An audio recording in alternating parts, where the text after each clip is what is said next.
Almost 300 bridges have been repaired. Major roads, including Chang'an Street and others, bear a new look. Beijing is gearing up to host the APEC meetings and has decided to implement an alternate odd-even number plate system for cars. This means cars with odd and even number plates will be allowed on the roads on alternate days. Authorities expect this will lead to a 35% drop in the number of private vehicles on the roads.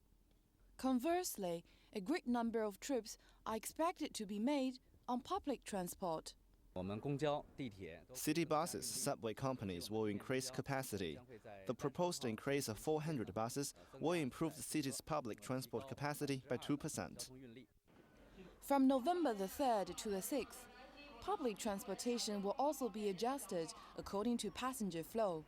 Particular focus areas will be Tiananmen Square, the National Conference Center, Beijing Capital Airport, and major hotels near the conference venues. In the surrounding areas near the conference halls, we will implement temporary driving restrictions. We will make a public announcement along with the City Transportation Commission in advance. In order to guarantee security and transportation during the days of the meeting, the police will set up checkpoints in the most populated districts, tourist attractions, and conduct regular checks of taxis and tour buses. Wang Tongxuan, CCTV.